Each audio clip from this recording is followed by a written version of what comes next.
Good morning, everyone. My name is MightyStream. I'm going to do the May 16th spiritual principle a day in a meditation.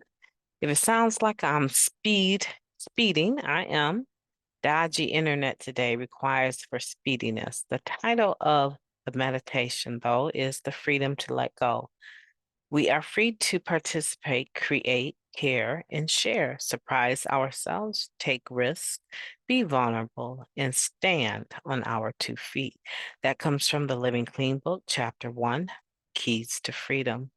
When we stop using, we eliminate the most obvious symptom of the disease and the source of many of our problems. Abstinence alone, however, is seldom enough to straighten out our thinking, even after the drugs are gone.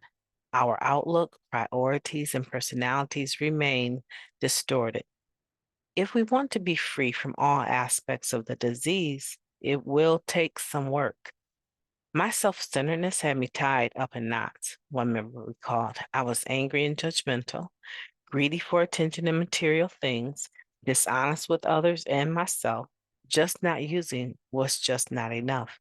It took time and change for me to get free from my self-imposed prison. We get relief along the way and glimpse what it's like to be unburdened from self-centered fear. Step work loosens the grip that worry and shame had on us, freeing us to live in today.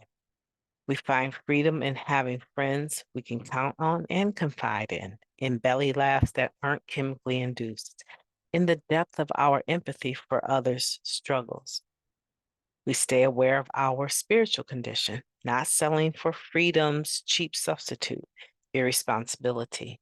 Humility liberates us to be a little more forgiving of others and ourselves, recognizing that we're all works in progress. We're grateful for our new capacity to stay in the present and for the respite we get from the disease when we tend to our spiritual awareness. Let me repeat that. We're grateful for our new capacity to stay in the present and for the respite we get from the disease when we tend to our spiritual awareness. We face life's many choices knowing that no matter what, we'll be okay. Freedom is a state of mind, not a state of being. The NA program helps us discover and discard limiting beliefs and patterns that keep us stuck regardless of our living conditions.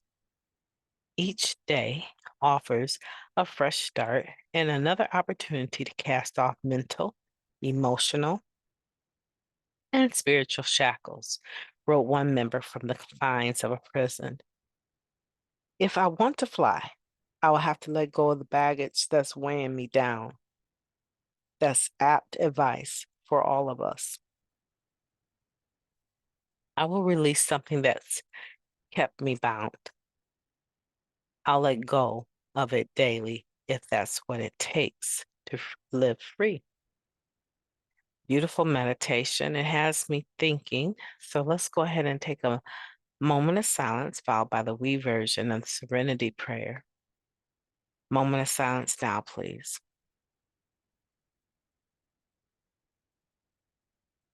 Thank you. God, grant us the serenity to accept the things that we cannot change, the courage to change the things that we can, and the wisdom to know the difference. Just for today, please and thank you. The freedom to let go. And I like that. I like that I'm free to participate, to not participate, to share, to care, to create, surprise myself, take risks, be vulnerable, sometimes get hurt as a result, and still scoop myself back up and move on, and free not to have an attitude with the person because they didn't meet my expectations. It's really nice to have this level of freedom in my life because today I know the self-made imposed prisons that I lived in were dictated by what I thought other people thought about me or what I thought about myself, and my refusal to come out of that rat race of trying to be perfect. Today I don't have to be. There's plenty of times I hit re-record or I stop the recording because of just a slip of verbiage, right? That's just one example, but it's also a spirit of excellence for me. I don't always get it right, and sometimes I don't always have the time to redo it, right? But that's my desire. I get to be free of that, right? And when I don't do it, it's because I don't want to. And that is a self-imposed limitation, right? No one puts that on me, whether I think it's good or bad. I decide that I want it to be a certain way, and I don't let go of it like a bulldog until I get what I want, right? And that's, a weird analogy of trying to be excellent in a podcast is an example of, being self-consumed. But that's just something that I see today. There's other ways that I feel that I'm self-consumed or self-centered, is the word that we use here, right? Self-centered. But I get to be in God's will. And I get to let that go, and I get to be loving, and I get to be caring. I get to bite my tongue and not say things a certain way when I'm dealing with less than kind people, right? Every day it seems like I'm encountering someone that is just not nice. And I get to choose to be loving and caring and kind and not meet that energy, right? That's great. This topic of letting go of our baggage by choice. What can I do about yesterday anyhow? Matter of fact, isn't all of my amends beyond acknowledging the people that I know I hurt you? Isn't all of my apologies the only way that they actually mean something? I mean, it's cool to say I'm sorry, but it's in the amends, right? It's in the part of making it better. And isn't all of it a living amends in the here and now? They may never see it. They may not even really care. But for me to make a choice to lighten my load, release my baggages so that I can fly, right? It's positive.